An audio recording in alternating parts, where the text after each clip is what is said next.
મહેસાણામાં બંધ થયેલી ચલણી નોટો એલસીબીએ ઝડપી પાડી છે। સતલાસણા અંબાજી હાઈવેથી ઝડપી પાડવામાં આવી છે। આ નોટ 500 અને 1000ના દરની 2085 નોટો ઝડપાઈ છે। હાલમાં ચલણમાં નથી એવી ચલણી નોટોનો જથ્થો ઝડપાયો છે। આશીષ ઠાકોર નામનો ઇસમ જૂની ચલણી નોટો ભરેલા થેલા સાથે ઝડપાયો છે। કુલદીપ રાજપૂત અને હાર્દિક રાજપૂત નામના 2 લોકો ફરાર છે। અમદાવાદમાં સાબરમતી રિવરફ્રન્ટ પર ક્રૂઝ સેવા ફરી એકવાર શરૂ કરવામાં આવી છે। 4 મહિનાથી ક્રૂઝ સેવા બંધ હતી। હવે ફરી સેવા શરૂ થતાં ઓનલાઈન બુકિંગ થવાનું શરૂ થઈ ગયું છે। જન્માષ્ટમીના તહેવારને લઈ ક્રૂઝમાં વિશેષ આયોજન કરવામાં આવ્યું છે। મટકી ફોડ કાર્યક્રમ પણ ક્રૂઝમાં કરવામાં આવશે, જેના માટે એડવાન્સ બુકિંગ થઈ રહ્યું છે। સાથે ક્રૂઝમાં કેફે પણ શરૂ કરવામાં આવ્યું છે, જે રાત્રે 11 થી 4 વાગ્યા સુધી ચાલુ રહેશે। છેલ્લા 4 મહિનાથી જે આપણે વાત કરી કે રિવર ક્લિનિંગ માટે શરૂ કરી હતી અને ક્રૂઝ વરસાદના કારણે પણ બંધ હતી, પણ ગઈકાલથી ક્રૂઝ શરૂ થઈ ગઈ છે અને ખૂબ મોટી સંખ્યામાં પ્રવાસીઓ પણ ત્યાં આવતા થયા છે અને આવનાર સમયની અંદર ક્રૂઝ રાબેતા મુજબ જ હવે ચાલવાની છે। બુકિંગ શરૂ થઈ ગયું છે અને ખૂબ મોટી સંખ્યામાં લોકો રાતે આવતા પણ થયા છે। સાથે સાથે જે સિંધુ ભવનમાં કે જે એક મોડર્ન વર્ક જે છે, યુથ જે છે, એમને આકર્ષવા માટે રાતનો કેફે પણ અત્યારે રિવર ક્રૂઝ ઉપર ચાલુ થઈ ગયેલું। અમદાવાદ સાબરમતી રિવરફ્રન્ટ ખાતે ક્રૂઝનો નજારો છે તે હવે સહેલાણીઓ માણી શકશે, કારણ કે ફરી એક વખત ક્રૂઝને શરૂ કરી દેવામાં આવ્યું છે। છેલ્લા 4 મહિનાથી બંધ હાલતમાં હતું, ધૂળ ખાઈ રહ્યું હતું, કારણ કે સાબરમતી જે નદી છે તેનું પાણીનું લેવલ છે ખૂબ જ નીચું રાખવામાં આવ્યું હતું, કારણ કે જ્યારે પણ વરસાદ આવતો હોય છે અને વરસાદ આવે તેવા સંજોગોમાં જો નદીમાં પાણી ભરેલું હોય તો શહેરના વિસ્તારમાં પાણી ભરાય છે, તેનો જલ્દી નિકાલ નથી થતો। તેના માટે જ પાણીનું લેવલ છે સાબરમતીમાં ઘટાડી દેવામાં આવે છે ચોમાસા દરમિયાન, અને ત્યારબાદ ફરી એક વખત સાબરમતી નદીમાં તંત્ર દ્વારા જે પાણી છોડવામાં આવ્યું છે એ સાબરમતી નદી છે બંને કાંઠે વહેતી થઈ રહી છે અને તેના કારણે ફરી એક વખત ક્રૂઝ છે તે શરૂ કરી દેવામાં આવ્યું છે અને હવે સહેલાણીઓ ક્રૂઝમાં બેસી અને રિવરફ્રન્ટનો નજારો માણી શકશે। કેમેરામેન પંકજ મકવાણા સાથે વિભુ પટેલ, ન્યૂઝ 18 ગુજરાતી, અમદાવાદ। રાજકોટ ગ્રામ્ય લોકલ ક્રાઇમ બ્રાન્ચની ટીમે મંદિરોમાં લૂંટ તેમજ ઘરફોડ ચોરી કરનારી ગેંગના 3 સભ્યોને ઝડપી પાડ્યા છે।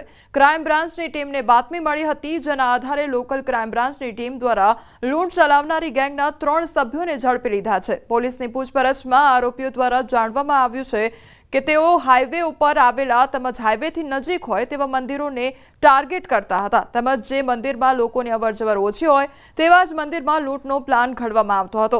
તો સાથે જે મંદિરોમાં મહંત કે સાધુ એકલા રહેતા હોય તેવા મંદિરોને લૂંટ માટે પસંદ કરવામાં આવતા હતા। આ લોકો પહેલા રેકી કરતા હતા, જે મંદિરો હાઈવેની નજીક આવેલ છે ત્યાં જ આ લોકો લૂંટને અંજામ આપતા હતા। પહેલાં રેકી કરી લે અને પછી એવા મંદિરોને ટાર્ગેટ કરે જ્યાં વધારે લોકોની અવરજવર નહીં હોય અને મહંત કે સાધ્વી લગભગ એકલા રહેતા હોય। તો આ રીતે આ ટોળકી જે છે આ ઘટનાઓને અંજામ આપતી હતી। આમાં ટોટલ મુદ્દામાલ જે છે એમાં 4,49,000ના મુદ્દામાલ કબજે કર્યા છે। આમાં દાગીના છે, રોકડા છે, મોબાઈલ છે અને જે ગાડીઓ 2 બાઇક અને એક જે કાર આ લોકોએ વાપરી હતી એ કબજે। તો બિન અનામત આયોગમાં ચેરમેન સહિતના હોદ્દા ખાલી છે। ચેરમેન, વાઇસ ચેરમેન સહિત સમગ્ર બોર્ડમાં નિમણૂકો બાકી છે, ત્યારે તાત્કાલિક નિમણૂકો કરવા રાજપૂત સમાજ અને પાટીદાર સમાજ માંગણી કરી રહ્યા છે।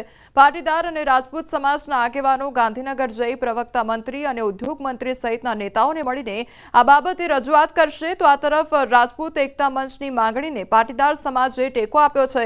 સરકાર તાત્કાલિક બિન અનામત આયોગની જગ્યા ભરે તેવી રજૂઆત કરીશું તેમ જણાવ્યું છે।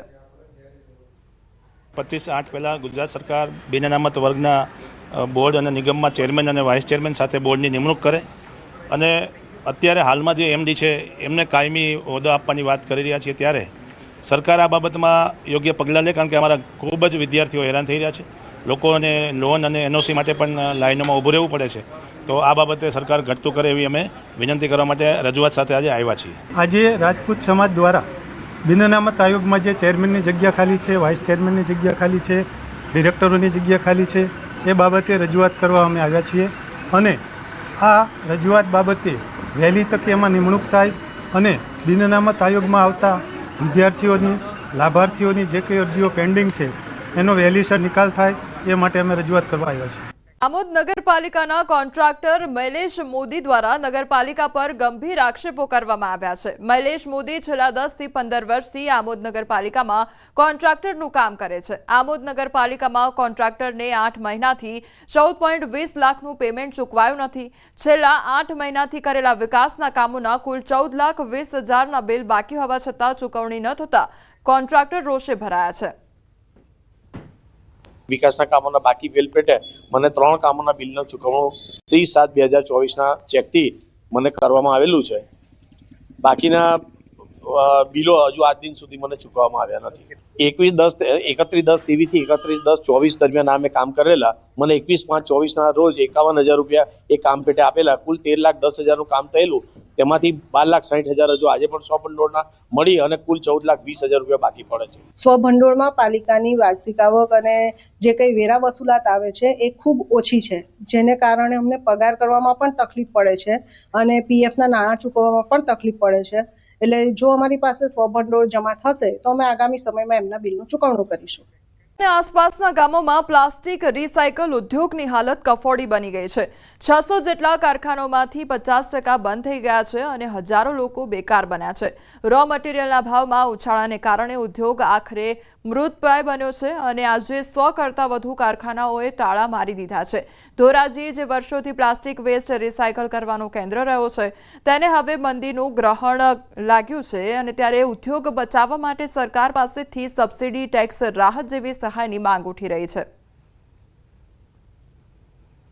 ઉપર લગભગ 400-500 કારખાના આવેલા છે, તેમાંથી લગભગ 30-40% જેવું કારખાના અત્યારે યુનિટ બંધ પડેલા છે અને જે ચાલુ છે પણ એ રાબેતા મુજબ નથી. બહુ મંદીનો માહોલ છે અત્યારે અને જેવું જે ધંધા હોવા જોઈએ, આ પ્લાસ્ટિક અત્યારે બધા રિસાયકલ પ્રોસેસ બધા એટલા યુનિટ ચાલવા જોઈએ, ચાલતા નથી અત્યારે. આ ધંધા બંધ થવાના કારણે મોટા ભાગના મજૂરો અને ધોરાજીમાં રહેતા લોકો પ્લાસ્ટિક ઉદ્યોગ સાથે સંકળાયેલા છે. ત્યારે ધોરાજી સાવ પડી ભાંગ્યું છે અને મોટા ભાગના મજૂરો બેકાર થઈને રખડી રહ્યા છે. યુવાનોને પણ નોકરીઓ મળતી નથી અને આ મંદીના કારણે ધોરાજી ખૂબ મુશ્કેલ હાલતમાં ધંધા રોજગારી ક્ષેત્રે ભોગવી રહ્યું છે. કારણ કે મુખ્ય જ ધંધો ધોરાજીનો જો પ્લાસ્ટિક ઉદ્યોગ છે અને એ જ પડી ભાંગે તો ધોરાજીના લોકો અહીંથી હિજરત કરે એવી પરિસ્થિતિ સર્જાણી છે. અને 25 થી 30%, બીજી 25 થી 30% 24 કલાકને બદલે 12 કલાક જ ચાલે છે. એટલે અમારે અત્યારે મંદીનું માહોલ છે અને અમને ખૂબ જ ચિંતા થઈ રહી છે કે આવનારા સમયની અંદર અમારા ઉદ્યોગનું શું થશે. અને બીજું, જે બહારથી મજૂરો આવે છે તેને અમે રોજગારી અત્યારે મંદીને કારણે રેગ્યુલર આપી નથી શકતા. એટલે બહારના મજૂરો અમારે ત્યાં રહેતા નથી. એટલે મજૂરોની પણ તકલીફ છે.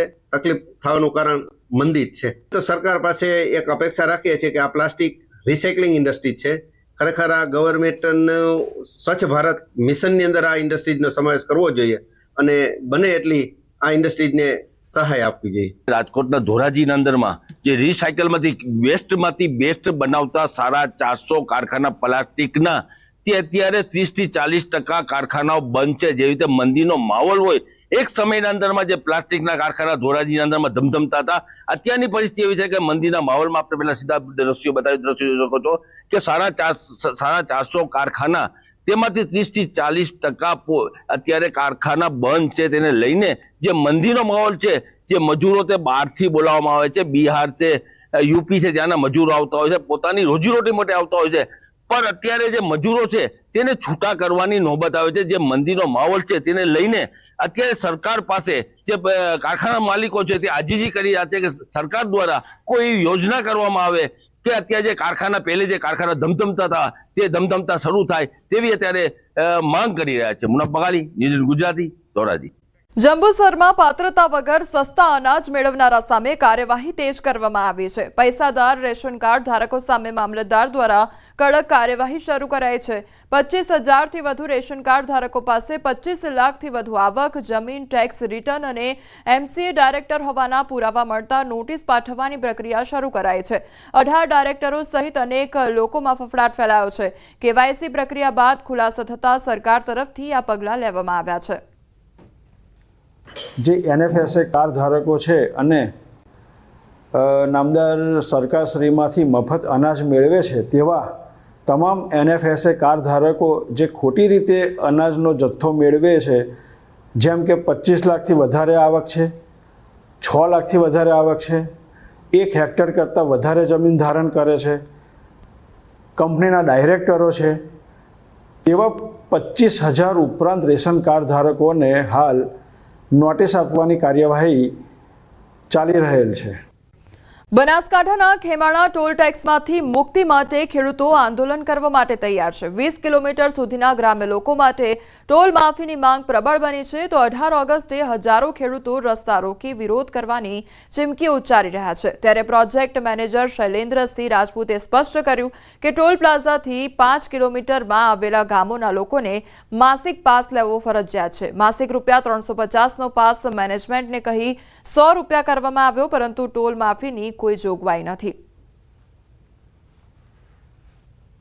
એલિજિબલ કરાવડાયો, જેની અંદર ઘણા લોકોએ અરાઉન્ડ 50થી ઉપર લોકોએ પાસ પણ બનાવ્યા છે અને લોકોએ સ્વીકાર પણ કર્યો છે, પણ ક્યાંક ને ક્યાંક અમુક લોકો દ્વારા એનો અસ્વીકાર કરી અને આ રીતનું મતલબ વલણ અયોગ્યમાં લેવામાં આવ્યું છે. ટોલ ટેક્સને લઈને ખેડૂતોની માંગણી સ્વીકારવામાં નહીં આવે.